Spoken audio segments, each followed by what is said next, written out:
Everyone in Pinewood Valley thought Elena Moreau was just the friendly restaurant owner who made the best enchiladas in Montana. They had no idea she was a former Special Forces operative who could neutralize an entire room of armed men with nothing but kitchen utensils. Before we jump back in, tell us where you're tuning in from, and if this story touches you, make sure you're subscribed, because tomorrow I've saved something extra special for you.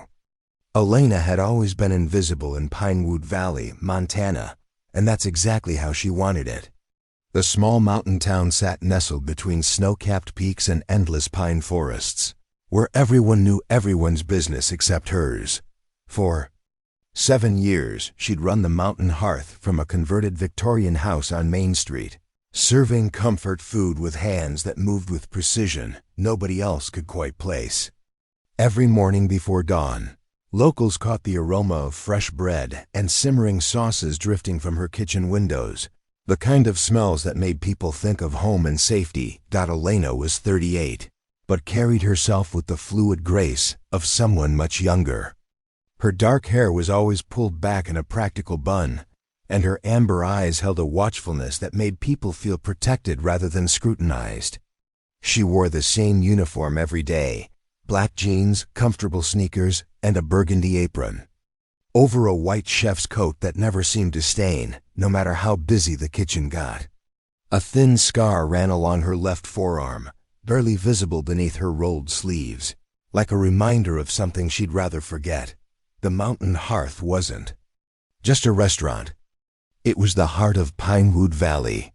Families celebrated birthdays in the warm dining room, decorated with local artwork and vintage photographs.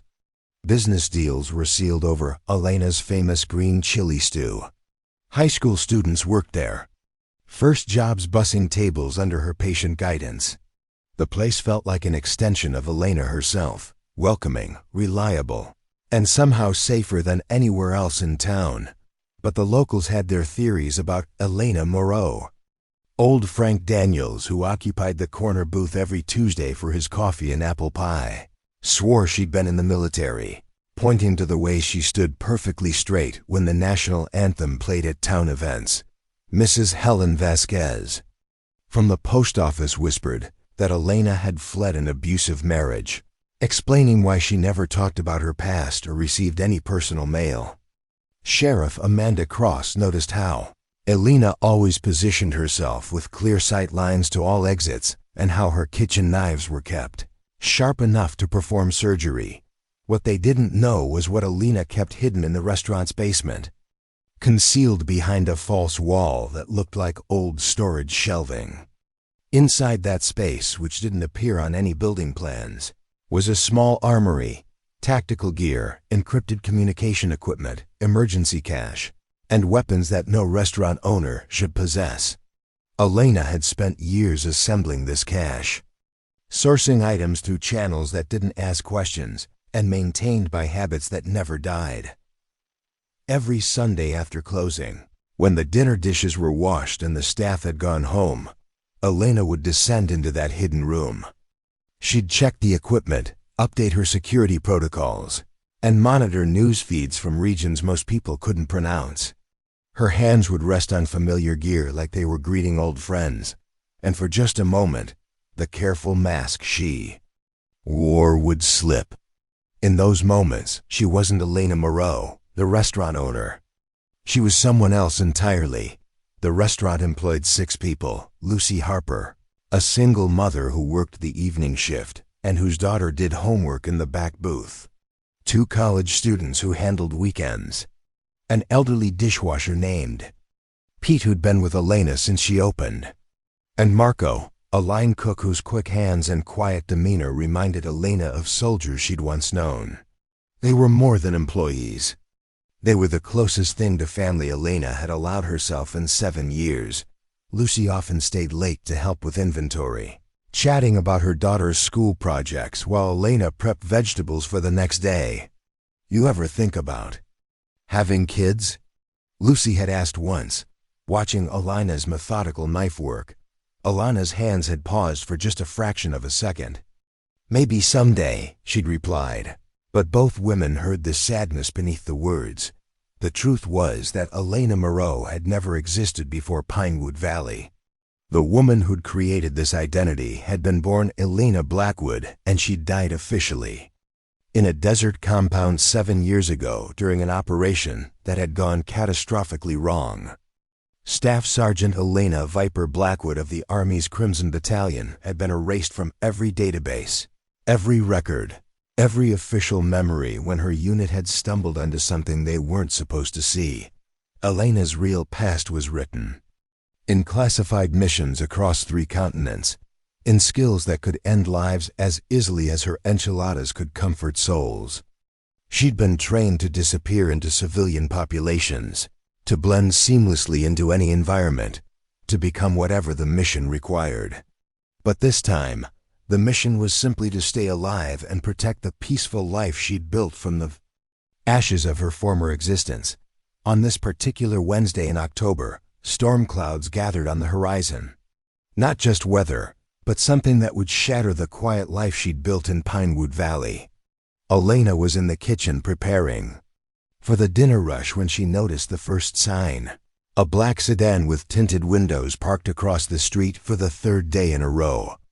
The driver had changed each time, but the surveillance was unmistakable to someone trained to recognize it.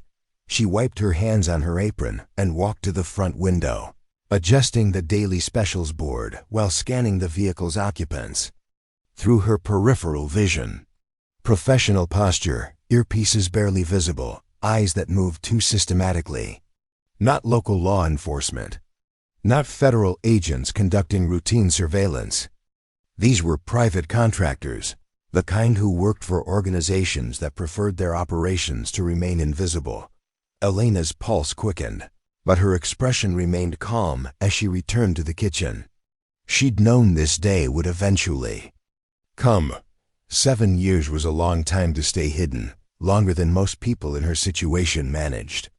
But she'd hoped for a few more years, maybe enough time to see Lucy's daughter graduate high school, to watch the town grow and change, to pretend that Elena Moreau could have a normal life with normal problems. As the afternoon wore on, more signs appeared.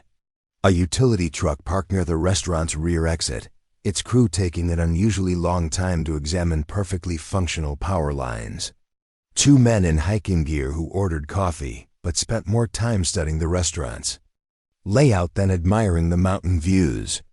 A woman with a briefcase who claimed to be from the health department, but asked questions that had nothing to do with food safety regulations. Elena moved through her routine with practiced calm, greeting customers, checking on tables, managing the kitchen. But beneath the surface, muscle memory was awakening. Her movements became more economical, her awareness heightened. She mentally cataloged every person in the restaurant, every possible weapon, every potential escape route. The cheerful restaurant owner was still there, but something predatory was stirring beneath the facade. As closing time approached, Elena made her decision. She dismissed the staff early, claiming a gas leak that needed professional attention. Lucy protested, worried about losing the evening's tips, but Elena pressed extra cash into her hands and insisted. "Take Emma to that movie she's been wanting to see," Elena said, forcing a smile. "My treat." After the last employee left, Elena locked the front door and turned the sign to closed. The black sedan was still there, joined now by a second vehicle. They were getting ready to move, probably waiting for the restaurant to empty completely. Elena had perhaps an hour before they made their approach, maybe less. She descended to the basement, her movements quick and silent. The hidden panel opened at her touch, revealing the equipment she'd hoped never to use again. Elena stripped off her chef's coat and apron, pulling on tactical clothing that fit like a second skin. She checked her weapons, tested communication devices, and gathered intelligence on the vehicles outside. Through her security cameras, she watched the surveillance teams consolidating their positions. 6 men, possibly more in support roles. Professional movements, military bearing, equipment that suggested serious funding. This wasn't a simple extraction or interrogation. They were preparing for a fight. Elena's encrypted phone buzzed once. Message on an emergency frequency only 2 people in the world knew. She powered it up with hands that remembered similar moments in places far from Montana. The message was brief but devastating. Phoenix compromised. Apex active. Run, C. Marcus Chun, her former teammate, the only other survivor of Crimson Battalion's final mission. If he was telling her to run, the situation was worse than she'd imagined. Apex Defense Systems was the private military contractor that had tried to eliminate them 7 years ago. If they'd found her, they'd found Marcus too. Elena looked around the restaurant she'd built, the life she'd carefully constructed, the home she'd created in this mountain town. Everything she'd worked for was about to end, but she wouldn't go. Quietly, Elena Moreau might have been a peaceful restaurant owner, but Viper had never learned how to surrender. As darkness fell over Pinewood Valley, Elena made her final preparations. The masked men would come soon, expecting to find a helpless civilian. Instead, they were about to discover that some ghosts from the past were better left undisturbed, and that the woman who made the best enchiladas in Montana could do far more dangerous things with her hands than cook. The storm was coming, and Elena Blackwood was ready to fight. The next morning arrived with deceptive normalcy. Elena opened the Mountain Hearth at 6 a.m. as she had every day for 7 years, but everything felt different now.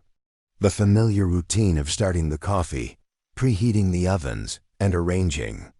Fresh flowers on each table carried an edge of finality, like performing rituals for the last time. The surveillance vehicles had pulled back during the night, but Elena knew they hadn't gone far. They were repositioning, probably waiting for the right moment when the restaurant would be full of innocent civilians who could be used as leverage. She'd seen this playbook before in dusty compounds half a world away.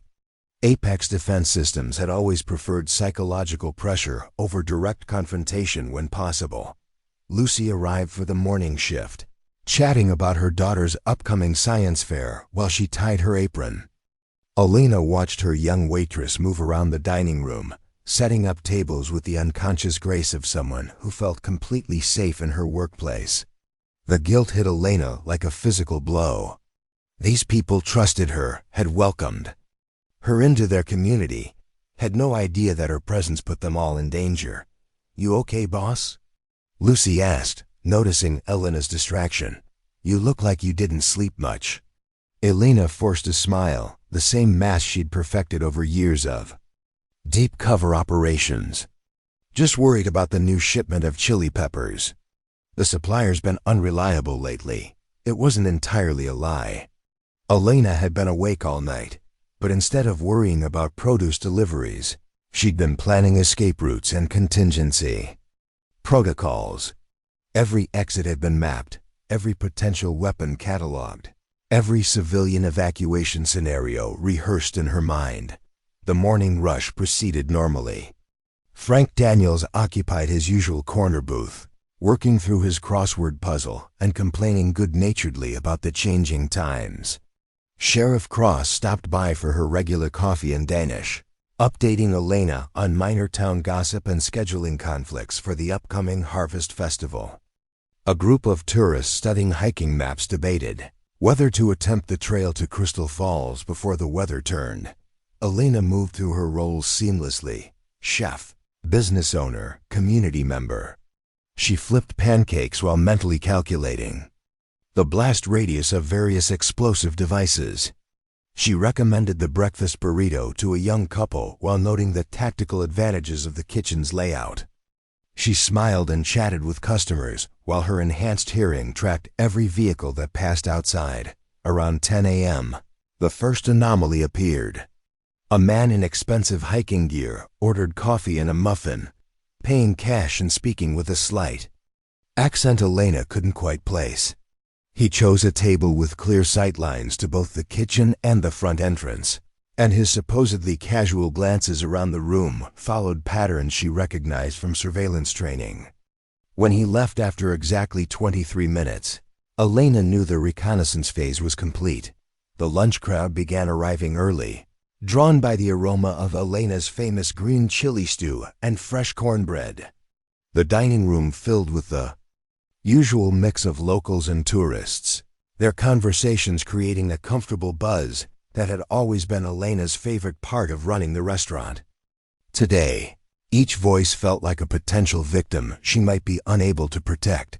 Marcus, Chun's encrypted message had contained coordinates for an emergency meeting point, an abandoned fire lookout tower 20 miles into the national forest.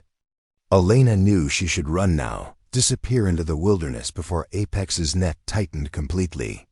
But leaving meant abandoning the people who'd become her family, and Elena Moreau had never abandoned family, even if Elena Blackwood had been. Trained to sacrifice anything for mission success. As the afternoon wore on, subtle changes in the town's rhythm became apparent to Elena's trained senses. A telephone repair truck that spent too long outside the bank. 2 women in business attire, who claimed to be conducting a retail survey, but asked questions about local law enforcement response times. A delivery van that circled the block 3 times, before parking in the grocery store lot with a clear view of the restaurant's rear exit. Elena stepped into the walk-in cooler, ostensibly to check inventory, but actually to access the encrypted radio she'd hidden behind cases of vegetables. Marcus's voice crackled through the static, tense and urgent. "Viper, what's your status?" "Still in position," Elena replied quietly. "Multiple surveillance assets, probable staging for dynamic entry. You? Compromised but mobile. Apex has gone. Active across all sectors. Phoenix, Raptor, and Hawk are confirmed down. We're the last 2. Elena felt the familiar cold settle in her stomach. Phoenix, Raptor, and Hawk had been their teammates in Crimson Battalion, men she'd fought beside, through dozens of classified operations. If Apex had eliminated them, the scope of this cleanup operation was larger than she'd imagined. "Extraction protocol?" she asked. "Negative. Too much heat. You need to burn your identity and run deep." Elena looked through the cooler's glass door. At Lucy refilling coffee cups, at Frank working his crossword, at the tourists planning their hiking adventure. "I've got civilians in the target zone." Static silence. Then Marcus's voice, heavy with understanding. "Viper, you can't save everyone. Watch me." Elena switched off the radio and returned to the dining room, her decision made. She moved to the register where Lucy was processing payment for a family with 2 young children, and placed a gentle hand on her waitress's shoulder. "Lucy, I need you to take your break now," Elena said quietly. "Take Emma and go visit your sister in Bozeman." Today, Lucy looked confused. "But we're in the middle of lunch rush, and Emma's at school. Trust me," Elena said, meeting Lucy's eyes with an intensity that made the younger woman step back. "Call the school. Tell them it's a family emergency. Leave now and don't come back until I call you." Something in Elena's tone must have conveyed the seriousness of the situation, because Lucy nodded slowly, untying her apron with suddenly shaky hands. "Boss, are you in some kind of trouble?" Elena's smile was sad but genuine. "The kind that follows you no matter how far you run. But I won't let it touch you or Emma." As Lucy hurried out through the back entrance, Elena began the delicate process of clearing the restaurant without causing panic. She approached the family with young children first, apologizing profusely about a sudden gas leak and offering them a free meal the following week. The tourists were easier to convince, especially when Elena mentioned reports of aggressive bears in the area they'd planned to hike. Frank Daniels proved more stubborn. "Been coming here for 7 years, he grumbled. "Never been a gas leak before." "Please, Frank," Elena said, and something in her voice made the old man look up from his crossword.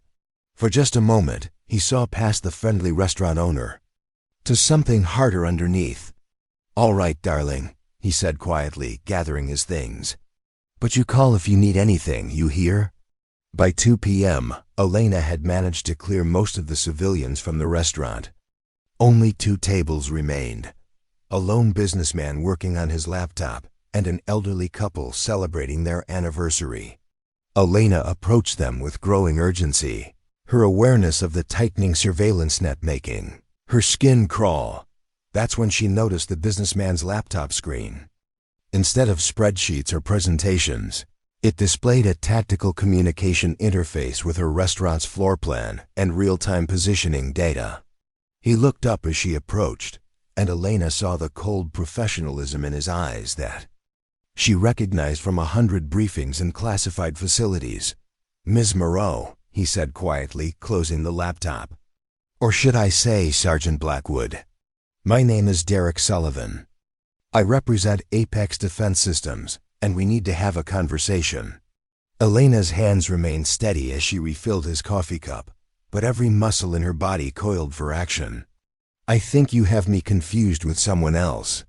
Sullivan smiled, the expression never reaching his eyes.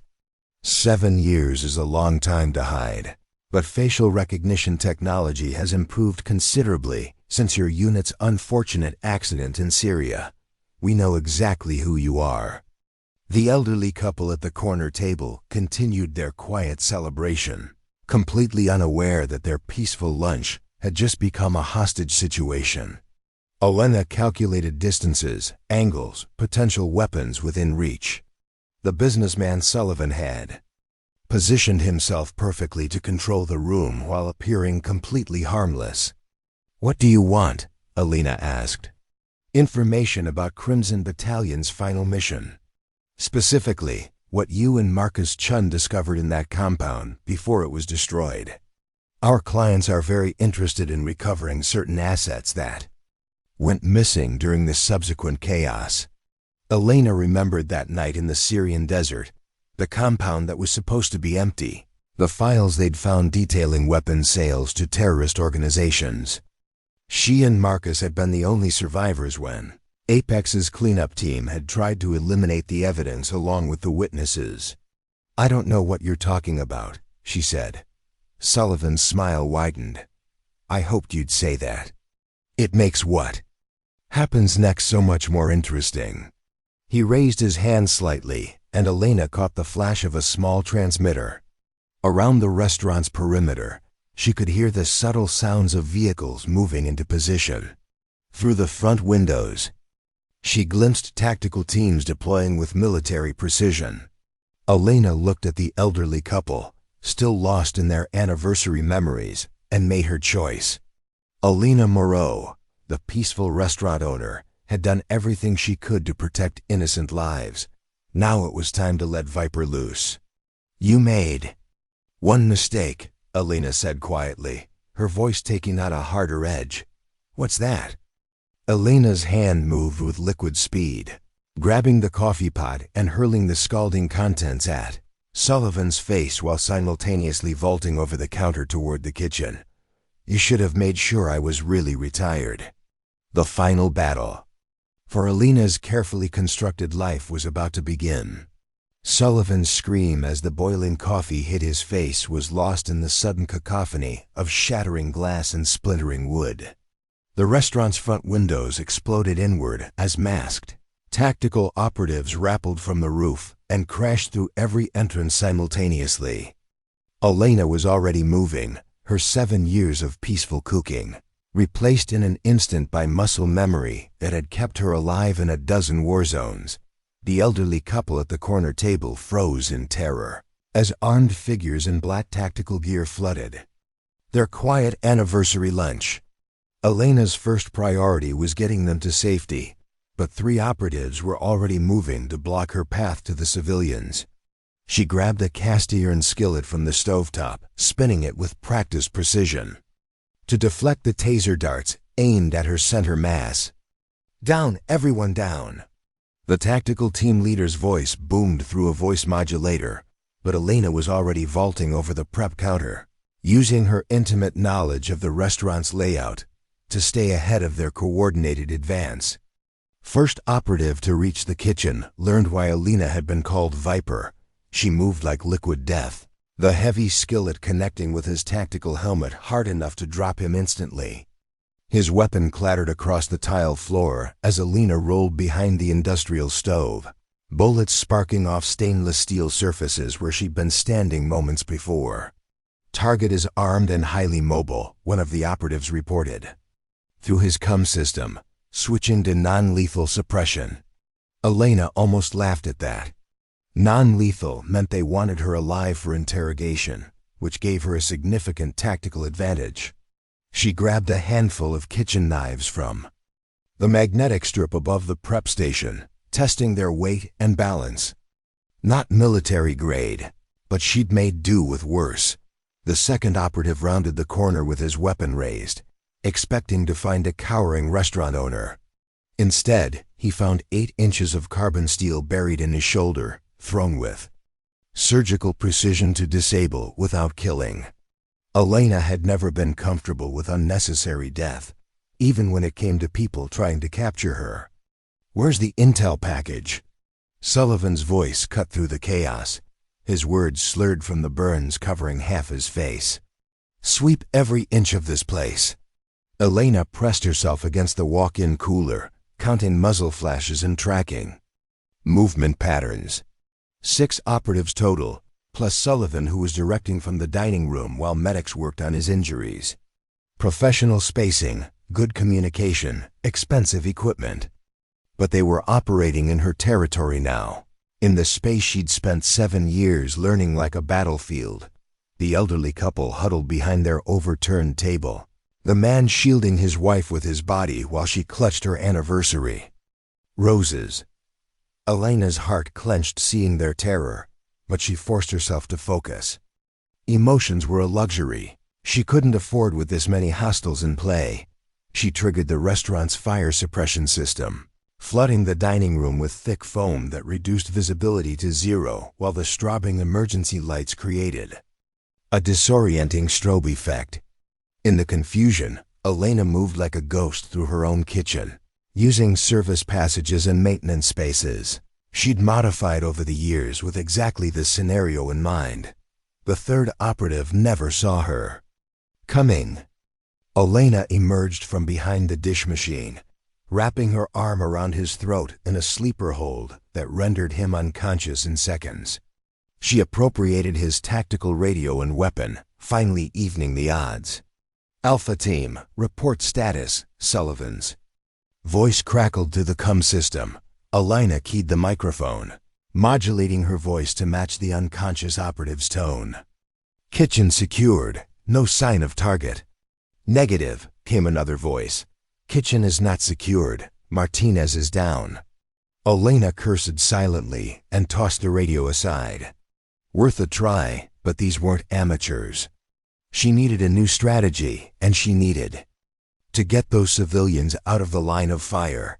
Through the chaos of the fire suppression system, Elena made her way toward the elderly couple. The husband met her eyes as she approached, and she saw recognition there, not of her true identity, but of someone trying to help. "Service exit," she whispered, pointing toward the rear of the restaurant. "Stay low, move fast." "What about you, dear?" the woman asked, her voice shaking. Elena's smile was grim but determined. "I'll be right behind you." It was a lie, but a necessary one. Elena couldn't leave while hostile operatives occupied her restaurant, couldn't let them tear apart the life she'd built looking for intelligence that didn't exist. The files from that Syrian compound had been destroyed years ago, but Apex Defense Systems clearly believed otherwise. As the couple scrambled toward the exit, Elena grabbed a commercial-grade fire extinguisher and began her counterattack. The remaining operatives were good, but they were hunting a ghost who knew every shadow, every corner, every tactical advantage the restaurant offered. The fourth operative went down when Elena triggered a hidden tripwire she'd installed near the basement entrance, sending him tumbling down the stairs into unconsciousness. The fifth found himself trapped in the walk-in cooler when Elena remotely activated the electronic lock from her hidden control panel. That left 2 active hostiles plus Sullivan, who'd taken position behind the overturned tables in the dining Room. Elena could hear him on his radio, calling for backup and extraction support. Time was running out. She moved through the restaurant like a predator reclaiming territory, using every trick 7 years of special operations had taught her. Smoke grenades improvised from kitchen chemicals. Caltrops made from broken dishware. Psychological warfare delivered through the restaurant sound system. "You can't hide forever, Sergeant Blackwood." Sullivan's voice echoed through the smoke-filled dining room. "We know about your extraction protocols, your safe houses, your emergency contacts. Marcus Chen is already in custody." The lie was obvious, but Elena felt a chill anyway. If they had captured Marcus, she truly was the last survivor of Crimson Battalion. The weight of that responsibility settled on her shoulders like familiar armor. The 6th operative made the mistake of pursuing Elena into the basement, where she'd prepared her final stronghold. Motion sensors triggered explosive charges that brought down part of the ceiling, trapping him in rubble while Elena escaped through a tunnel she'd spent 2 years carefully excavating. She emerged in the alley behind the restaurant, breathing hard but victorious. The tactical team had been neutralized, Sullivan was wounded and calling retreat, and the civilians were safe. But Elena knew this was just the beginning. Apex Defense Systems wouldn't give up after one failed operation. As sirens wailed in the distance, someone had finally called 911. Elena looked back at her destroyed restaurant. 7 years of carefully constructed normalcy lay in ruins, but she'd protected what mattered most. The people of Pinewood Valley would remember Elena Moreau as the woman who'd saved them, not as the ghost who'd brought danger to their doorstep. Sullivan appeared in the restaurant's shattered doorway, his burned face twisted with rage. "This isn't over, Blackwood. We'll find you wherever you run." Elena stepped into the shadows of the alley, her voice carrying the cold promise of someone who'd learned warfare in the world's darkest places. "I'm not running anymore, Sullivan. You want to finish what you started in Syria? Come find me." Preparing and narrating this story took us a lot of time, so if you are enjoying it, subscribe to our channel. It means a lot to us. Now back to the story. As Elena disappeared into the Montana wilderness, she knew the real battle was just beginning. Apex Defense Systems had revealed their hand, but they'd also awakened something they'd spent 7 years trying to bury. Viper was back, and this time she was done hiding. The abandoned fire lookout tower stood like a skeletal finger against the Montana sky, its wooden frame weathered by decades of mountain storms. Elena reached the coordinates Marcus had provided just as the sun began to set behind the peaks, painting the wilderness in shades of blood and gold. She'd spent 6 hours moving through terrain that would challenge experienced hikers, using every evasion technique she'd learned to ensure no surveillance drones or tracking teams could follow her trail. Marcus Shun emerged from the tower's shadow. As Elena approached, his Asian features hardened by years of operations that officially never happened. He looked older than she remembered, silver threading through his black hair and new lines around his eyes that spoke of sleepless nights and difficult choices. But his stance was still that of a soldier, and the way he held his rifle suggested that retirement hadn't dulled his reflexes. "Took you long enough," he said, embracing her briefly. "I was starting to think Sullivan's team had gotten lucky." Elena shook her head, checking the horizon for signs of pursuit. 6 operatives, all neutralized or contained. Sullivan's wounded but mobile. They'll regroup and come harder next time. Marcus led her up the tower's creaking stairs to the observation deck, where he'd established a temporary command post. Military-grade communication equipment hummed quietly beside camping gear and enough weapons to outfit a small assault team. Maps covered every surface, marked with coordinates and operational notes in Marcus's precise handwriting. "How bad is it?" Elena asked, studying the tactical displays. "Worse than we thought." Marcus pulled up files on his encrypted laptop, showing her surveillance photos and classified documents. Apex Defense Systems isn't just cleaning house. They're preparing to sell Crimson Battalion's operational intelligence to the highest bidders. Foreign governments, terrorist organizations, criminal syndicates, anyone with enough money and reason to want American Special Forces secrets. Elena felt ice form in her stomach as she scrolled through the evidence. Their old unit had operated in some of the world's most sensitive locations, conducting missions that could destabilize governments if the details became public. The Syrian compound. They think we took something. We did take something, Marcus replied grimly. Remember the hard drives we pulled before the place went up? I've been analyzing the data for 7 years. It's not weapons transactions or terrorist funding like we originally thought. He opened another file, displaying financial records and communication logs that made Elena's breath catch. The Syrian compound hadn't been a terrorist safehouse at all. It had been a black site operated by Apex Defense Systems, where they'd been conducting illegal weapons testing and human experimentation for foreign clients. They weren't selling weapons to terrorists, Elena realized.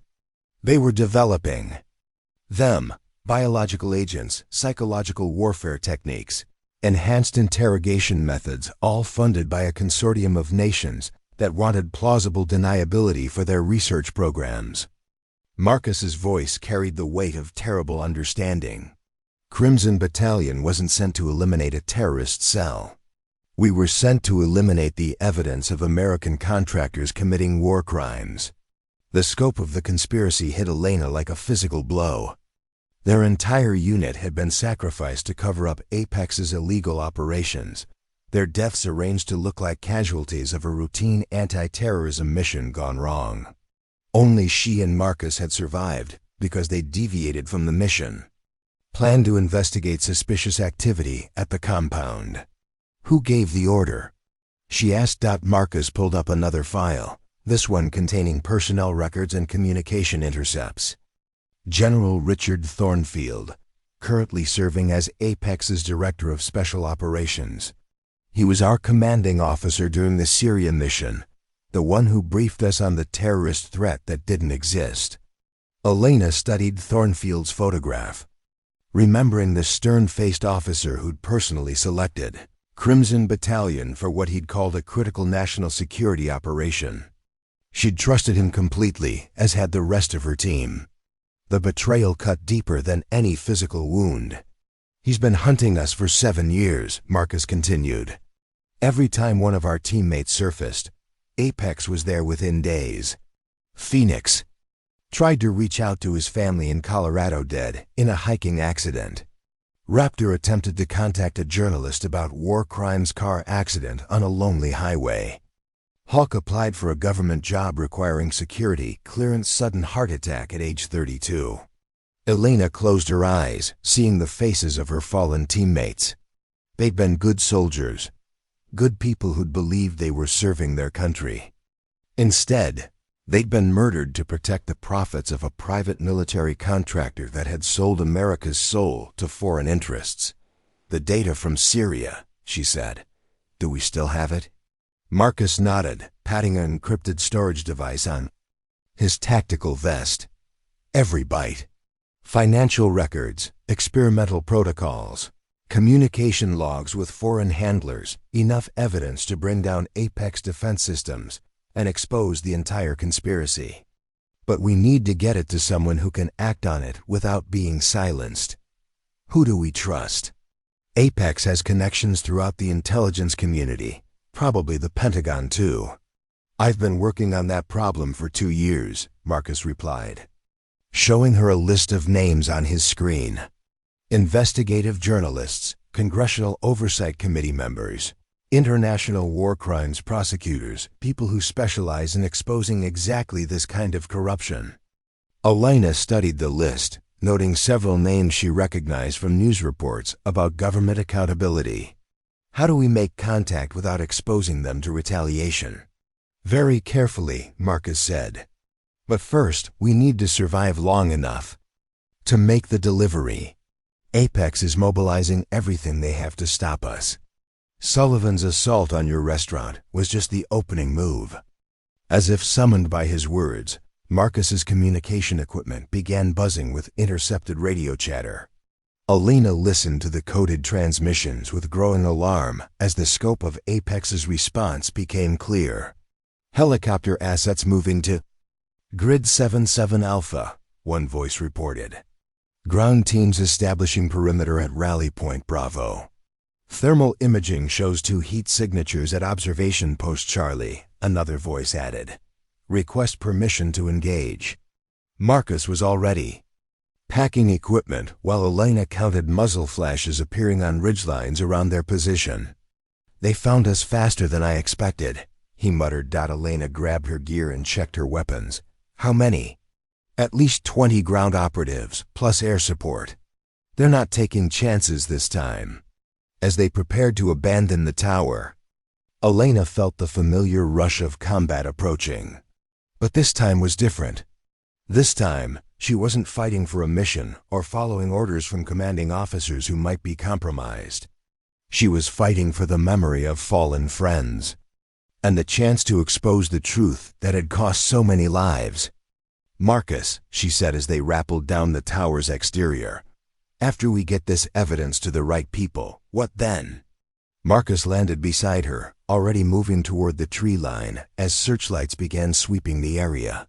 Then we make sure General Thornfield and everyone at Apex Defense Systems pays for what they did to our team.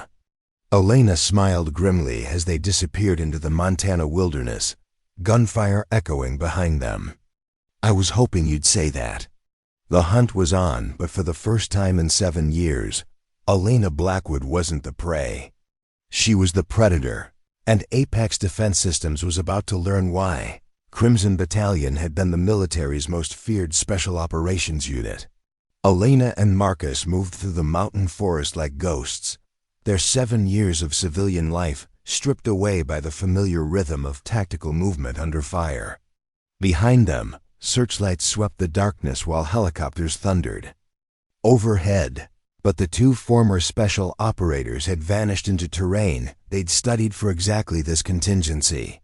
They reached the first cache point, a Kyungdeal waterproof container buried beneath a distinctive boulder formation, as dawn began to break over the peaks. Marcus had been busy during his years in hiding, establishing supply caches and safe houses throughout the region. Inside the container were fresh weapons, communication equipment, emergency cache, and false identification documents. Remember Syria? Marcus asked as they checked their gear, his voice heavy with memory. Elena nodded, her mind traveling back 7 years to that desert compound where everything had gone wrong. October 15th, Operation Sandstorm. What we thought was our last mission before rotation home. The briefing had taken place in a sterile conference room at a classified facility outside Baghdad.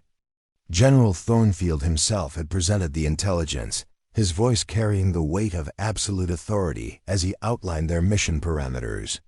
High-value terrorist cell operating from a compound 60 kilometers southeast of Damascus. Thornfield had explained, indicating locations on satellite photographs.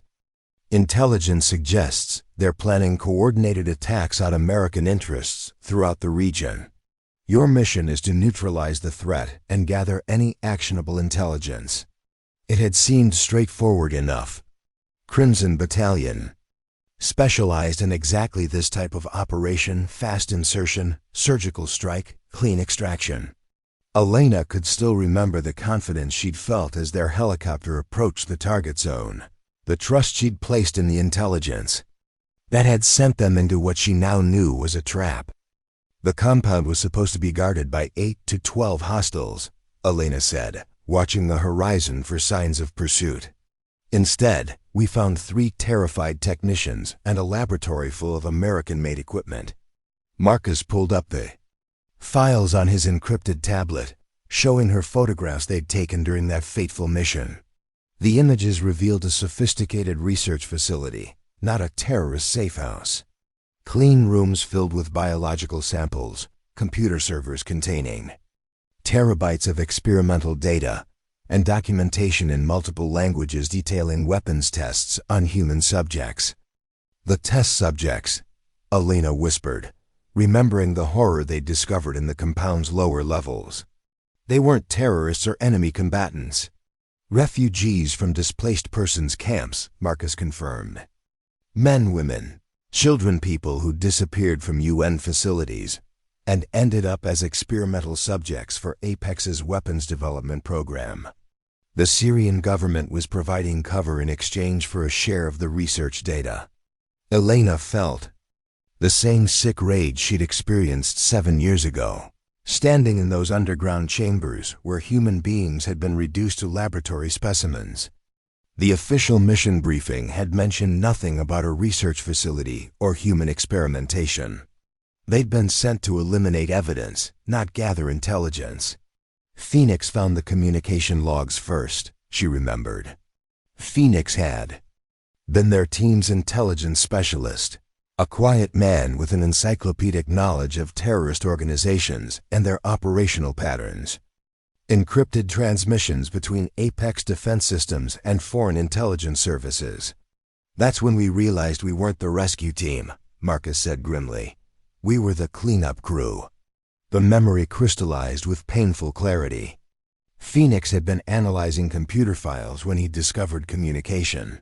Logs detailing Apex's illegal operations throughout the Middle East, biological weapons testing, enhanced interrogation techniques, psychological warfare experiments, all conducted under the cover of anti-terrorism operations and funded by a consortium of nations seeking plausible deniability for their research programs. Elena remembered the moment everything had changed. She'd been documenting the laboratory equipment when Phoenix's voice had crackled through her comm system, tight with disbelief and growing horror. Viper, you need to see this. The compound isn't terrorist-controlled. It's operated by Apex Defense Systems. We're not here to stop an attack. We're here to eliminate evidence of American war crimes. The realization had hit the entire team like a physical blow. Hawk, their demolitions expert, had been preparing charges to destroy the facility when he'd discovered that the building's destruction was always part of the mission plan. Raptor, their sniper, had reported unusual helicopter activity on the horizon, not reinforcements, but another Apex team moving to eliminate witnesses. Thornfield's extraction order came 20 minutes early, Elena said, feeling the weight of that betrayal all over again. He wanted us out before we could document everything we'd found. Marcus nodded. But we didn't follow orders. Phoenix insisted on copying the computer files. You and Hawk stayed to document the human experimentation. That saved our lives and doomed the rest of the team. The official after-action report had described a terrorist ambush during extraction, with Crimson Battalion making a heroic last stand against overwhelming odds. The truth was far more sinister. Thornfield had ordered airstrikes on the compound, while his own soldiers were still inside, planning to eliminate both the evidence and the witnesses in one surgical operation. Only Elena and Marcus had survived, thrown clear by the initial blast and managing to escape through a drainage tunnel, while their teammates died in the systematic destruction of everything they'd discovered. For 7 years, they'd believed they were the only survivors. Now they knew they'd been the only targets who'd managed to escape. The data we extracted, Elena said, studying the files on Marcus's tablet. It's all here. Names, dates, financial transactions, experimental protocols, enough evidence to expose the entire network, including proof that General Thornfield ordered the elimination of his own soldiers to protect Apex's black operations, Marcus confirmed. That's why they've been hunting us. We're not just witnesses to war crimes, we're witnesses to treason. A distant helicopter rotor beat interrupted their conversation, growing louder as it approached their position. Elena and Marcus immediately began packing their equipment, muscle memory taking over as they prepared for another tactical withdrawal. How close are they? Elena asked, shouldering her pack. Marcus checked his surveillance equipment, tracking the approaching aircraft through thermal imaging. 3 helicopters moving in coordinated search pattern. Ground teams approximately 15 minutes behind. They're boxing us in. Elena studied the terrain around their position, noting elevation changes and natural cover that could provide tactical advantages. The old mining complex on the eastern ridge. Too obvious, they'll have it covered. Marcus pointed toward a barely visible trail leading deeper into the wilderness. But there's another cache point near Crystal Lake, remote enough to avoid aerial surveillance, equipped for extended operations. As they began moving toward their next defensive position, Elena felt the familiar weight of command decisions pressing down on her shoulders. Every choice could mean the difference between exposing the truth and dying as forgotten casualties in a war that officially didn't exist. "Marcus," she said as they navigated a steep rocky slope, "when we get this evidence to the right people, what happens to us?" Marcus paused, considering the question with the gravity it deserved. Best case scenario? Congressional hearings, criminal prosecutions, maybe protective custody until the trials are over. Worst case? We disappear permanently. But our teammates get justice. Their families learn the truth. And maybe future soldiers won't have to choose between following orders and doing what's right. Elena nodded, understanding the stakes completely. They weren't just fighting for their own survival anymore. They were fighting for the memory of Phoenix, Hawk, Raptor, and every other soldier who'd been sacrificed to protect Apex defense systems. Illegal operations. As the sound of helicopters grew closer, Elena and Marcus disappeared deeper into the Montana wilderness, carrying with them the evidence that could bring down one of the most powerful military contractors in the world. The ghosts of Syria were finally ready to speak, and their testimony would shake the foundations of the military-industrial complex that had tried so hard to silence them. The cabin at Crystal Lake sat hidden among towering pines, its weathered logs and moss-covered roof making it nearly invisible from aerial surveillance. Marcus had purchased the property through a series of shell companies years earlier, establishing it as a final fallback position if his carefully constructed civilian identity ever collapsed. Now as Elena and Marcus approached through morning mist rising from the lake's surface, it represented their last chance to expose the truth before Apex's net closed completely. Inside, the cabin revealed Marcus's meticulous preparation for this moment. Banks of encrypted communication equipment lined one wall, connected to satellite uplinks hidden among the trees. Multiple escape routes had been mapped and supplied, complete with cached weapons and emergency provisions. Most importantly, Marcus had established secure communication channels with a network of journalists, congressional investigators, and international oversight officials who specialized in exposing government corruption. "How long do we have?" Elena asked, checking the perimeter security while Marcus powered up the communication systems. "Apex knows our general area, but this location is off all official maps," Marcus replied, running diagnostic checks on the equipment. "Maybe 12 hours before their search pattern brings them close enough to detect our electronic signatures." Elena studied the list of contacts Marcus had compiled over 2 years of careful research. Names she recognized from investigative reporting. On defense contractor abuses, congressional representatives known for their oversight work, international prosecutors who'd successfully pursued war crimes cases. Each represented a potential path to justice, but also a potential security breach if Apex had compromised their communications. Sarah Matthews at the Washington Tribune, Elena read from the screen. She's been investigating defense contractor corruption for 5 years.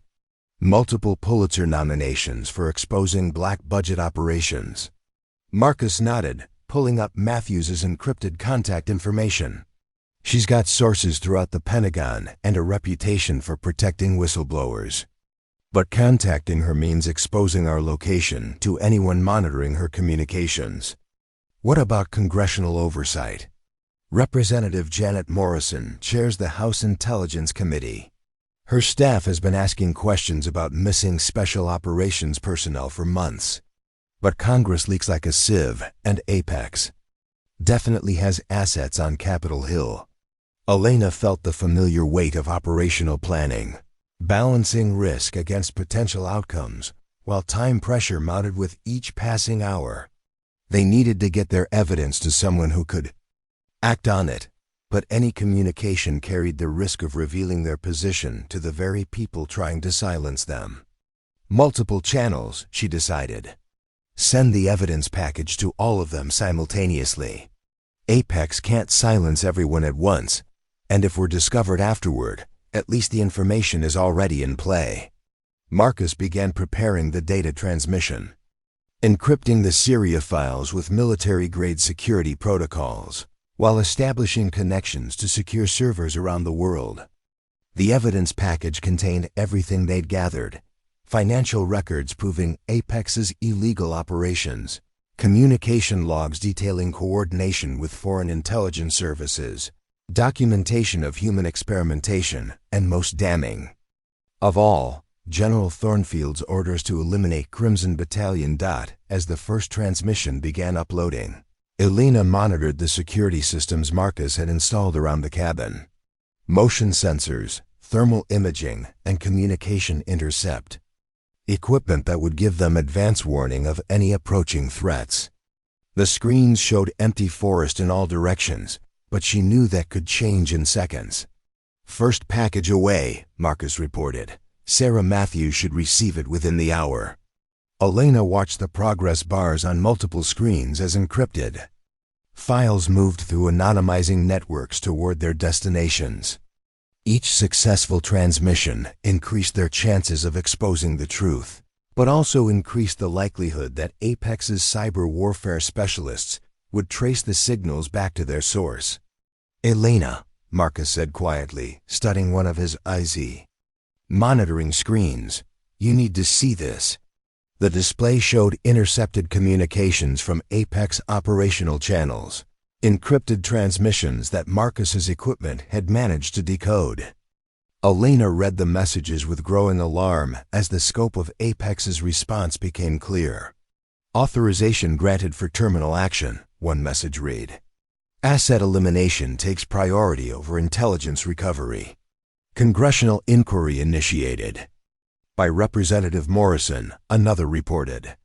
"Recommend immediate containment protocols. Media assets activated for damage control narrative," a third transmission detailed. "Prepare terrorist attack cover story for Crystal Lake incident." Elena felt ice form in her stomach as the implications became clear. Apex wasn't just hunting them anymore.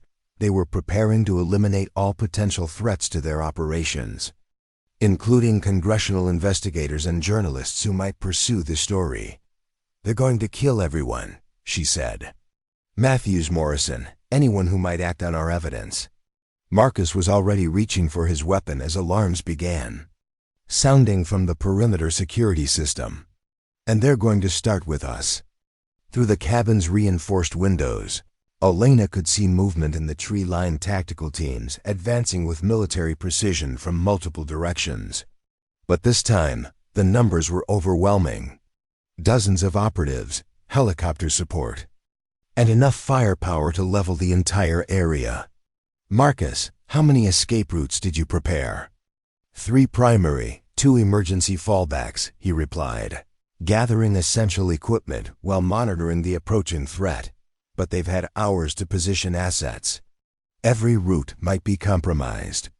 Elena studied the tactical display, counting heat signatures and noting movement patterns. Apex had brought an entire company of operatives for this final assault, far more than necessary to capture 2 fugitives. This wasn't just an elimination mission, it was a demonstration of power, a message to anyone else who might consider exposing their operations. "The transmission progress?" she asked. 60% complete. Congressional packages through, but the international prosecutors and backup media contacts are still uploading." Elena made the calculation every special operations soldier learned to make: mission success versus personal survival. The evidence was more important than their lives, but someone needed to survive to testify about what they'd discovered. The data alone might not be enough without witnesses who could provide context and verification. Can you route the remaining transmissions through backup systems? Already configured, Marcus confirmed. Automated upload will continue even if we're not here to monitor it. Then we run. Marcus triggered the cabin's self-destruct protocols, ensuring that any equipment left behind would be destroyed rather than captured. As they prepared to evacuate through the rear exit, Elena caught a glimpse of their pursuers through the thermal imaging system. The tactical teams advancing on their position weren't wearing standard military or law enforcement markings. These were private military contractors, mercenaries with no accountability to American law or constitutional protections. Apex had gone completely off the grid for this operation, operating outside any legal framework. Elena, Marcus said as they prepared to breach the back wall, if we don't make it out of this, I want you to know Syria wasn't your fault. None of us could have known. Elena met his eyes, seeing 7 years of guilt and survivor's remorse reflected there. Phoenix, Hawk, and Raptor died because they believed in something bigger than themselves. If we don't survive this, we make sure. Their sacrifice means something. Agreed. Justice for Crimson Battalion. Justice for Crimson Battalion. As explosions began rocking the cabin's front wall, Elena and Marcus disappeared into the Montana wilderness one final time, carrying with them the hope that their evidence would reach the right people before Apex could silence everyone who threatened their operations. Behind them, the automated systems continued uploading files that would expose 7 years of war crimes, treason, and murder. The final battle for truth had begun, and this time, there would be no survivors unless justice prevailed. 300 miles away in Washington, D.C., Sarah Matthews sat in her cluttered office at the Washington Tribune, staring at the most extraordinary intelligence package she'd received in 20 years of investigative journalism. The encrypted files had arrived through channels so secure that only a handful of people in the world could have sent them, accompanied by authentication codes that verified their military origin. Matthews had built her career exposing defense contractor corruption, but nothing had prepared her for the scope of what lay before her on her computer screen. Financial records showing hundreds of millions in illegal payments to foreign intelligence services. Communication logs detailing coordination between American military contractors and hostile nations. Video evidence of human experimentation conducted under the cover of anti-terrorism operations. But most damning of all were the personnel files documenting the systematic elimination of Crimson Battalion, a special operations unit that had discovered Apex Defense Systems' illegal activities. 7 years earlier, 8 soldiers marked as killed in action, when in reality they'd been murdered to silence their testimony about war crimes committed by their own command structure. Jesus Christ, Matthews whispered, scrolling through photographs from the Syrian compound that showed American-made equipment being used for biological weapons testing on civilian prisoners. This isn't just contractor corruption. This is state-sponsored terrorism. Her encrypted phone buzzed with a priority message from her editor. Sarah, whatever you're working on, the Pentagon just called asking questions about your sources. Also, 3 black SUVs have been parked outside the building for the past hour. Matthews felt the familiar chill that came with pursuing stories that powerful people wanted buried. But she'd been threatened before, and the evidence on her screen was too important to suppress. She began copying files to secure servers while simultaneously contacting her network of source protection specialists. Meanwhile, Representative Janet Morrison was experiencing her own revelation in a secure conference room beneath the Capitol building. The Congresswoman had been investigating missing Defense Department personnel for months, following paper trails that seemed to lead nowhere and witness testimonies that didn't quite add up. Now the encrypted package from Elena and Marcus provided the missing pieces of a puzzle that revealed systematic corruption at the highest levels of the military-industrial complex. General Thornfield ordered the elimination of his own soldiers. Morrison said to her chief of staff, her voice tight with disbelief, "Not enemy action, not operational casualties, cold-blooded murder to cover up war crimes." Her aide, a former military intelligence officer, studied the authentication codes on the files. "Ma'am, these appear to be legitimate. The encryption is military grade, and the metadata suggests they were compiled over several years by someone with intimate knowledge of special operations procedures." Morrison was already reaching for her secure phone, preparing to contact the Attorney General and the Pentagon Inspector General. But as she began dialing, alarms started sounding throughout the Capitol complex. Congresswoman, her security detail, announced through the intercom, "We need to move you to a secure location immediately. Credible threat assessment indicates imminent danger to your safety." The response was faster than Elena and Marcus had anticipated.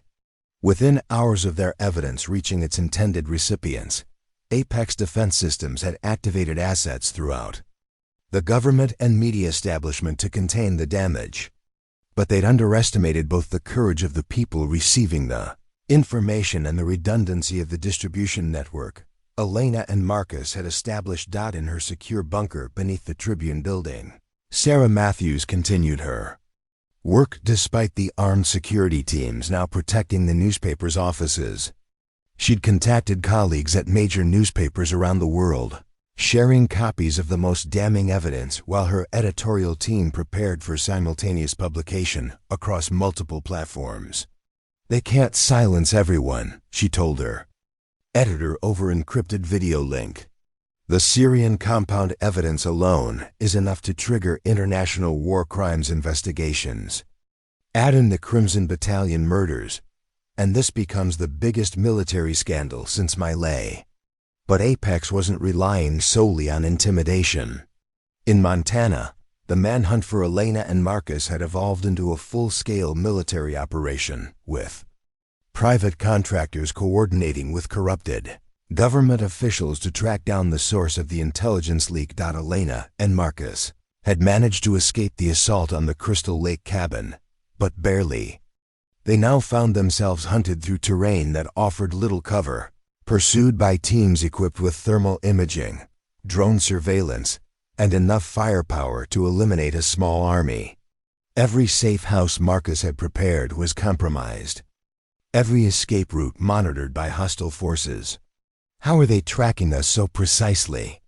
Elena asked as they sheltered in a natural cave formation, trying to evade the helicopter search patterns that seemed to anticipate their every movement. Marcus checked his equipment, scanning for electronic signatures that might be betraying their position. "Either they've got surveillance assets we haven't detected, or ... double quotes." He paused, studying readings that made his blood run cold. "What is it? Biological tracking? They're not following our electronics, they're following us." Elena felt a chill that had nothing to do with the mountain air. "The Syrian compound, the human experimentation program." Marcus nodded grimly. Apex was developing biological markers that could track specific individuals across vast distances. If they tested that technology on prisoners at the compound, then they tested it on us too, Elena finished. "Our own blood is betraying our location." The realization changed everything. Traditional evasion techniques would be useless against biological tracking systems that could identify their unique genetic signatures from miles away. They needed a different strategy, one that played to their strengths while exploiting Apex's overconfidence. "Marcus," Elena said, studying the tactical situation with new understanding. "They're not just hunting us to silence witnesses. They're testing their tracking technology on the two people most likely to evade capture." "We're not fugitives," Marcus realized. "We're test subjects. Which means they want us alive, at least until they've validated their systems." Elena began planning their next move with the cold calculation that had made her one of the military's Most effective special operators. That gives us one advantage they don't expect. What's that? Test subjects sometimes refuse to cooperate. As night fell over the Montana wilderness, Elena and Marcus prepared for a different kind of battle. Instead of running from their pursuers, they would turn the hunt around, using Apex's own tracking systems against them while the evidence they'd transmitted continued, spreading through networks of journalists and investigators around the world. In Washington, Sarah Matthews published the first articles about Apex Defense Systems' illegal operations, sending shockwaves through the political establishment. Representative Morrison called for emergency congressional hearings, while international prosecutors began preliminary investigations into war crimes committed by American contractors. But the real battle was being fought in the Montana mountains, where two former Special Operations soldiers had become the last witnesses to a conspiracy that reached the highest levels of the American military establishment. Elena and Marcus were no longer running from the truth. They were fighting to ensure it survived long enough to bring down the people who'd betrayed everything they'd sworn to protect. The network was awakening, and Apex Defense Systems was about to learn that some secrets were too big to bury, no matter how many people they were willing to kill to protect them. Elena studied the tactical display on Marcus's tablet, watching the heat signatures of their pursuers move through the forest with mechanical precision. The Apex teams were following their biological tracking signals with such confidence that they'd abandoned basic field craft, creating patterns that revealed everything Elena needed to know about their technology and capabilities. "They're using a distributed sensor network," she observed, noting how the search teams coordinated their movements. "Probably satellite-based, with ground relay stations to triangulate our exact positions." Marcus highlighted several locations on the map where unusual electromagnetic signatures suggested hidden surveillance equipment. "If we can disable enough relay stations, we might be able to create blind spots in their tracking system." "Better than that," Elena said, her mind working through tactical possibilities that had made Crimson Battalion legendary among special operations units. "We can use their own network against them." While Elena and Marcus planned their counterattack, the evidence they'd transmitted was creating chaos throughout Washington's power structures. Sarah Matthews had published her expose on the Washington Tribune's front page, accompanied by classified documents that proved Apex Defense Systems had been conducting illegal weapons testing on human subjects in Syrian facilities. The response was immediate and overwhelming. Within hours, every major news network was covering the story. Congressional leaders were demanding investigations, and international human rights organizations were calling for war crimes prosecutions. But Apex Defense Systems had spent years preparing for exactly this scenario. General Richard Thornfield appeared at a hastily arranged Pentagon press conference, his uniform displaying the decorations of a distinguished military career that had been built on lies and murder. He faced the cameras with the calm authority of someone accustomed to controlling narratives through sheer force of institutional credibility. "The allegations being circulated by certain media outlets are based on fabricated documents created by domestic terrorists seeking to undermine American national security," Thornfield announced.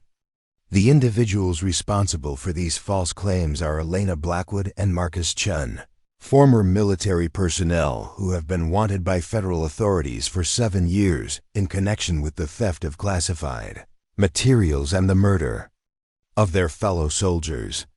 The lies were delivered with such conviction that Elena, watching the broadcast through Marcus's encrypted satellite connection, felt a moment of doubt about her own memories. Thornfield was rewriting history in real time, using his position and reputation to cast the victims as perpetrators. But Sarah Matthews had prepared for this response.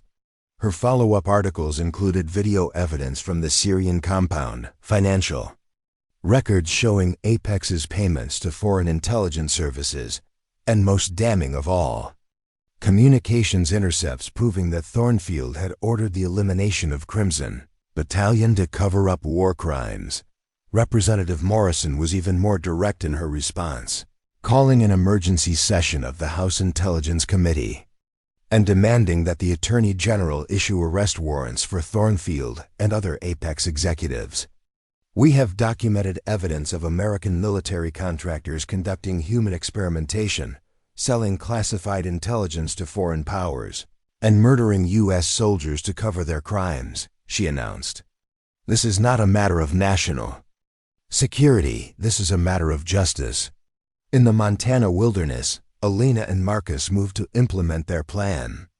They'd identified 3 ground relay stations within striking distance of their position, disguised as routine Forestry Service installations, but actually serving as tracking nodes for Apex's biological surveillance network. First target, Elena said, studying the compound through binoculars. 2 guards, standard security protocols, probably expecting us to avoid any installation with active personnel. Marcus nodded, checking his weapons and communication gear. Simultaneous strikes on all 3 stations. Coordinate the attacks to look like equipment failures rather than sabotage. They separated to approach their targets, using the same infiltration techniques that had made them legends in Crimson Battalion's covert operations. Elena moved through the forest like a shadow, closing on her objective with the patient precision of a natural predator. The relay station was hidden within what appeared to be a routine weather monitoring facility, but Elena's trained eye caught the subtle differences that marked it as a military installation. Enhanced antenna arrays, hardened communication equipment, and security measures far beyond what would be necessary for meteorological research. She disabled the guards, using non-lethal methods, sedative injections that would leave them unconscious, but alive, honoring the principles that had always separated legitimate soldiers from the murderers they were fighting. Elena had never been comfortable with unnecessary killing, even when it came to people trying to capture her. Inside the facility, she found confirmation of everything Marcus had suspected. Advanced biological tracking equipment that could identify specific individuals from trace genetic material left on surfaces they'd touched hours earlier. Satellite communication arrays capable of coordinating surveillance across entire continents. And most disturbing of all, evidence that this technology was being tested on dozens of other targets around the world. Elena planted Marcus's specialized explosive charges throughout the facility, designed to create electromagnetic pulses that would permanently disable the tracking equipment while appearing to be caused by natural system failures. As she prepared to evacuate, her communication earpiece crackled with Marcus's voice. Station 2 neutralized. Equipment destroyed. Guards secured. Moving to extraction point. Station 3 clear, came another voice, not Marcus but someone Elena didn't recognize. Both targets eliminated, tracking systems offline. Elena felt ice form in her stomach as she realized what had happened. Apex had been monitoring their communications, probably since their first contact at the fire lookout tower. The relay stations they'd been attacking weren't just tracking nodes, they were bait, designed to draw Elena and Marcus into a carefully orchestrated trap. Marcus, abort and evade, she transmitted. Communications compromised. Repeat, communications compromised. Static answered her, followed by the sound of automatic weapons fire in the distance. Elena's training took over as she moved toward the gunfire, knowing she was probably walking into an ambush, but unable to abandon her teammate. She found Marcus pinned down behind a fallen tree, surrounded by Apex operatives who'd been waiting for exactly this scenario. But they'd made one critical error in their planning. They'd assumed Elena would approach from the most direct route, not realizing that Crimson Battalion had trained its personnel to expect and exploit exactly this kind of tactical overconfidence. Elena circled wide through terrain that should have been impossible to navigate silently, using skills that had been honed in a dozen similar situations across 3 continents. The Apex team never saw her coming until she was already among them. moving with lethal efficiency that reminded everyone present why Viper had been considered one of the military's most dangerous operators. Within minutes, the engagement was over. 3 Apex operatives unconscious, their weapons secured, and Marcus free to continue their mission. But Elena knew this was just the beginning. Apex had revealed their hand, showing that they were willing to use military force against American citizens on U.S. soil. "They're not just covering up war crimes anymore," Elena said as they regrouped. "They're committing new ones." Marcus nodded, checking his equipment for damage. "Which means the evidence we transmitted is working. They're desperate enough to abandon all pretense of legal authority." As they prepared to evacuate the area, Elena's satellite phone buzzed with an encrypted message from Sarah Matthews. "Congressional hearing scheduled. International prosecutors mobilizing. Need you alive to testify. Help is coming." For the first time in 7 years, Elena felt hope beginning to outweigh fear. The network they'd activated was proving stronger than Apex's ability to contain it.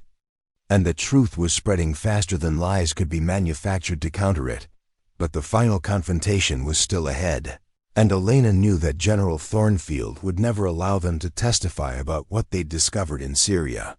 The hunt was about to become a war. And this time, the entire world would be watching. The emergency session of the House Intelligence Committee convened at 6 a.m., with Representative Morrison presiding over what would become one of the most explosive congressional hearings in decades. The evidence Elena and Marcus had transmitted filled secure servers with documentation of systematic war crimes. But without live witnesses to provide testimony, Apex Defense Systems' legal team was already mounting a formidable defense. "The documents in question are sophisticated forgeries," testified Apex's chief counsel, a former attorney general whose reputation for integrity had been carefully cultivated over decades. "Our forensic analysis suggests they were created using artificial intelligence systems to mimic authentic military communications. No credible evidence supports these outrageous allegations against General Thornfield or Apex Defense Systems." But Sarah Matthews had spent the night preparing her own presentation, working with cryptographic experts and former intelligence officials to authenticate every piece of evidence. When she took the witness stand, she carried documentation that would shatter Apex's narrative of innocence. "Congresswoman Morrison, members of the committee," Matthews began, her voice steady despite the magnitude of what she was about to reveal. "The evidence before you today represents 7 years of meticulous documentation by 2 American soldiers who discovered their own command structure was conducting illegal weapons testing on human subjects." She activated the committee room's classified display system, showing video footage from the Syrian compound that had been enhanced and verified by multiple independent sources. The images of American-made equipment being used for biological experimentation on civilian prisoners created stunned silence in the normally contentious hearing room. This footage was recorded by Staff Sergeant Elena Blackwood and Sergeant Marcus Chun during what they believed was a routine counter-terrorism operation in October 2017. Matthews continued, "What they actually discovered was a black site facility, operated by Apex Defense Systems, where American military contractors were developing biological weapons for foreign intelligence services." The committee members leaned forward as Matthews presented financial records showing millions of dollars in payments from hostile nations to Apex accounts, communication logs detailing the sale of classified intelligence, and most damning of all, General Thornfield's written orders authorizing the elimination of Crimson Battalion. "These soldiers didn't steal classified materials," Matthews concluded. "They risked their lives to expose war crimes being committed in America's name, and they've been hunted ever since by the very people who should have been protecting them." Meanwhile, in the Montana wilderness, Elena and Marcus were preparing for what they both knew would be their final stand. The destruction of the biological tracking stations had temporarily blinded Apex's surveillance network, but it had also triggered a massive escalation in their pursuit efforts. Satellite imagery shows at least 60 operatives converging on our position, Marcus reported, studying intelligence intercepts on his encrypted tablet. Helicopter gunships, armored vehicles, enough firepower to level a small town. Elena checked her weapons and equipment, noting their severely limited ammunition and the overwhelming odds they faced. But she'd been in impossible situations before. And Crimson Battalion had never been defeated by superior numbers alone. "They're not just trying to capture us anymore," she observed, studying the tactical deployments approaching their position. "This is a termination mission. They'd rather see us dead than risk our testimony reaching Congress." Marcus nodded grimly. "Thornfield knows the evidence is authentic. The only way to discredit it now is to eliminate the witnesses and claim we were terrorist sympathizers who died resisting capture." As they prepared their defensive positions in a rocky canyon that offered limited cover but excellent fields of fire, Elena's satellite phone buzzed with an urgent message from Representative Morrison's office. Federal marshals en route to provide protection and escort to congressional hearing. Maintain position. Help arriving within 2 hours. Elena showed the message to Marcus, who responded with a bitter laugh. 2 hours. We need to hold off a company of private military contractors with enough ammunition for maybe 20 minutes of sustained fighting. Then we make every shot count, Elena replied, her voice carrying the calm determination that had made her legendary among special operations personnel. Crimson Battalion doesn't surrender, and we don't abandon the mission.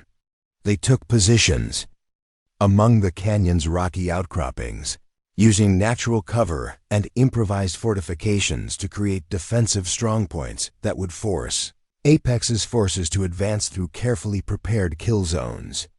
Elena had spent years studying battlefield tactics from history's greatest military minds, and she intended to use every lesson against the people who'd betrayed their oaths and murdered their teammates.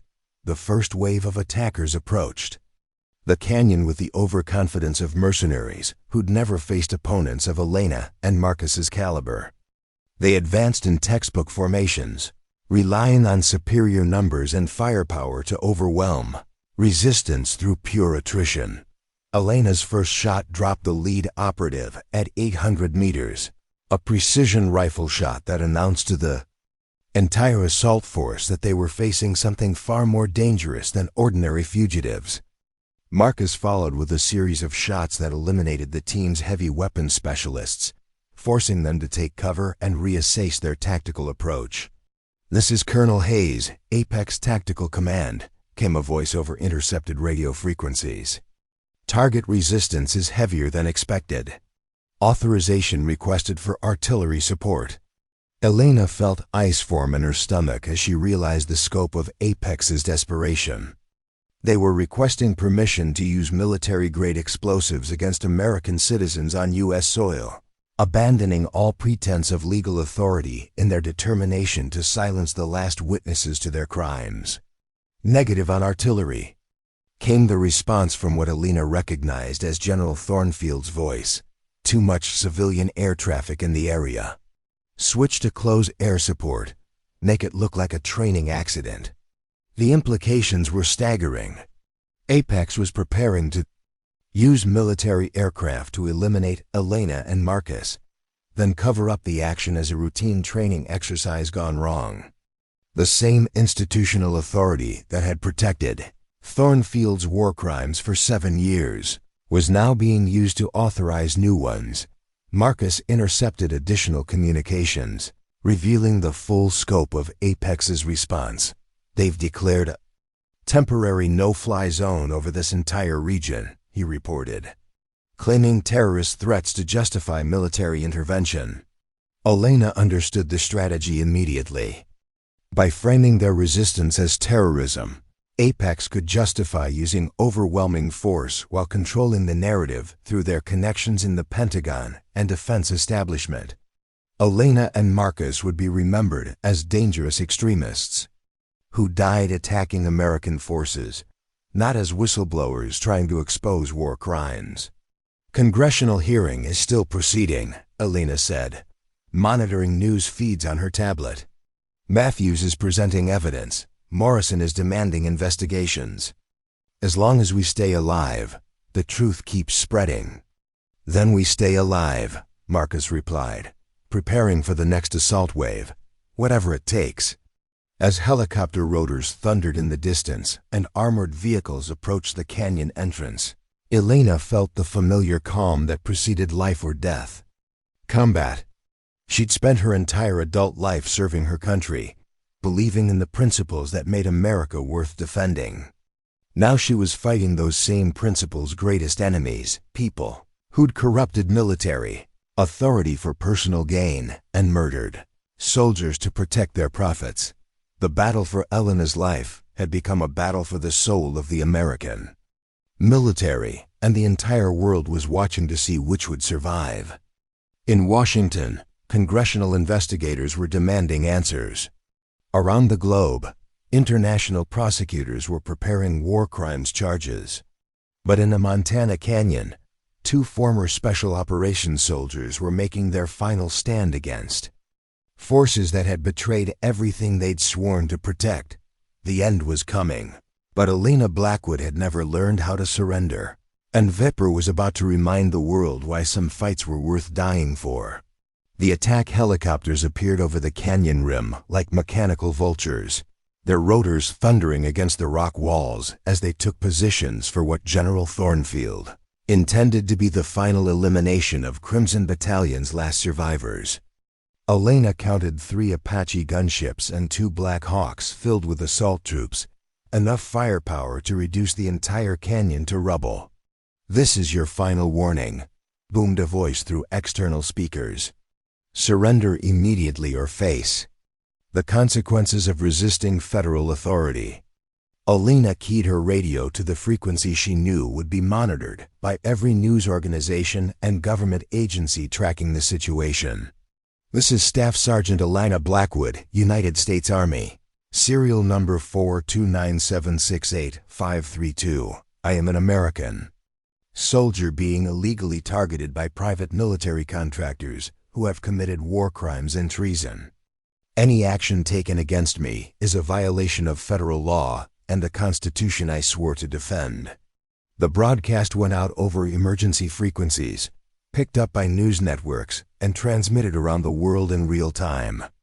In the congressional hearing room, Representative Morrison ordered the session to pause as members watched live feeds of American military aircraft preparing to attack 2 soldiers whose only crime had been exposing war crimes. "This is madness," Morrison announced to the cameras. "We're watching American military assets being used to eliminate witnesses to congressional testimony. I'm calling for immediate intervention by federal law enforcement." But General Thornfield had spent years building networks of influence that extended far beyond apex defense systems. Military commanders who owed their careers to his recommendations, Pentagon officials who'd benefited from defense contracts he'd facilitated, politicians whose campaigns had been funded by the military-industrial complex he represented.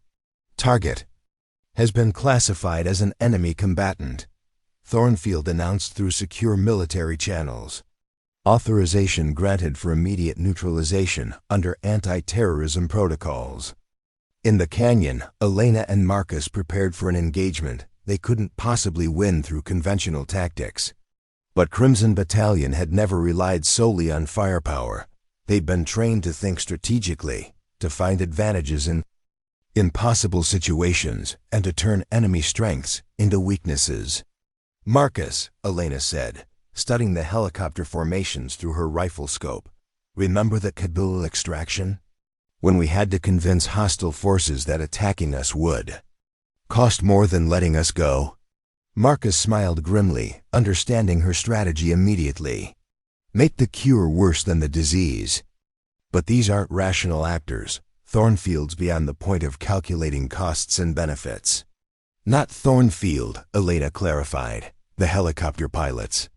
Military personnel following orders they probably don't fully understand."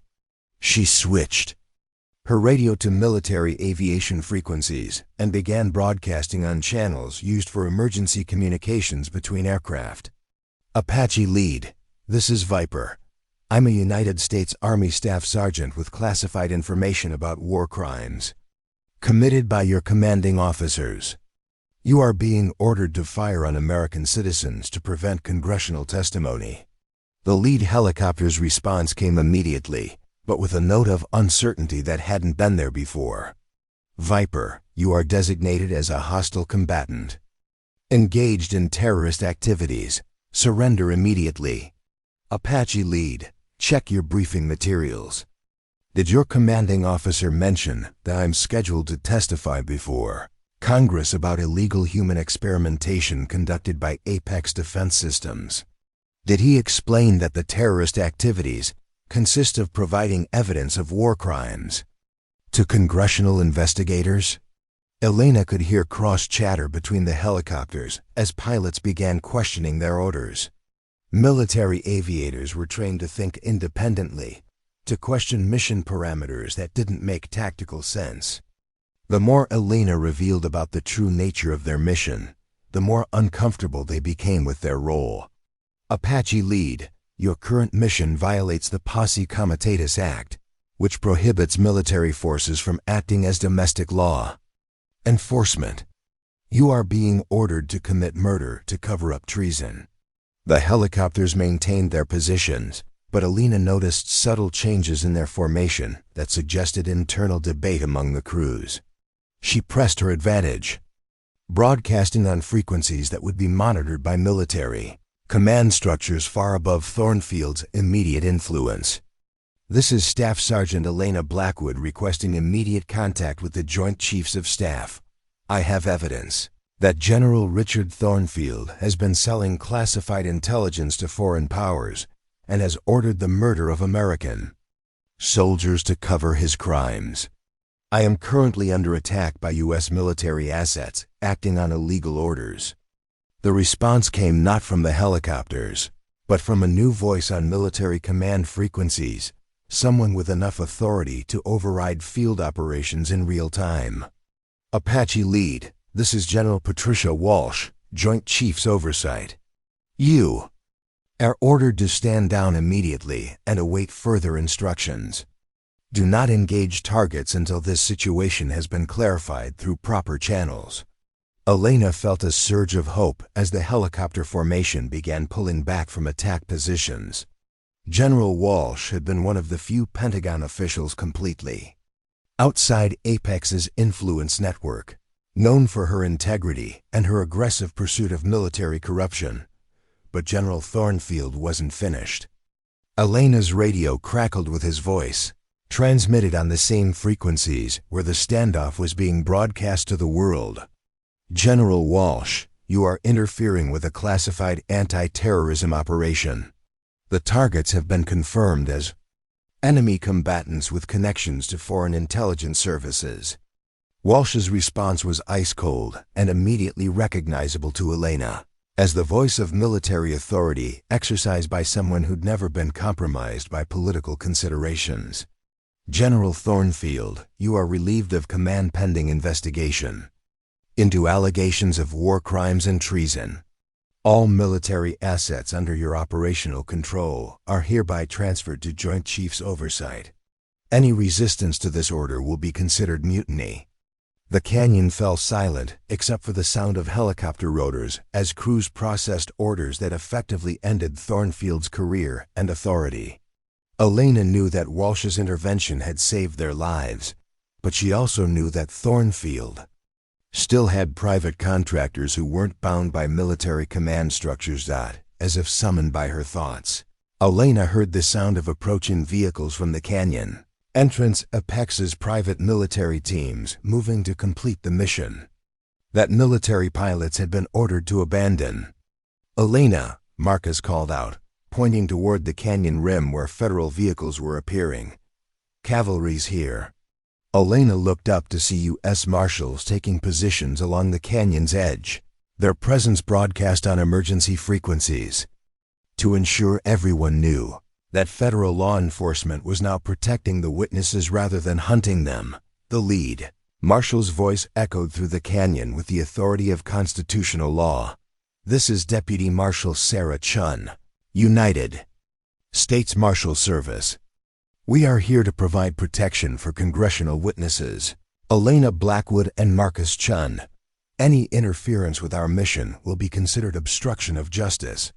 Elena almost laughed at the irony. After 7 years of running from federal authority, she was being rescued by it.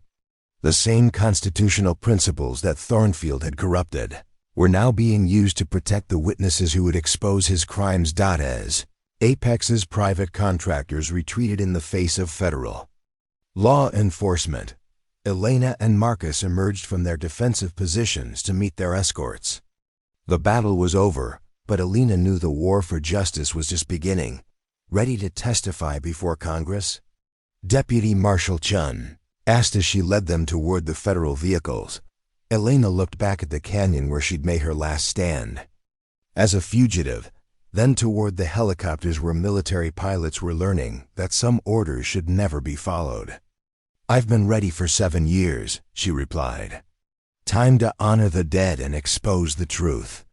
As the convoy headed toward Washington and the congressional hearing that would bring down Apex Defense Systems, Elena felt the weight of survival guilt finally beginning to lift. Phoenix, Hawk, and Raptor would have justice at last, and their deaths would mean something more than just another cover-up in an endless war fought in shadows.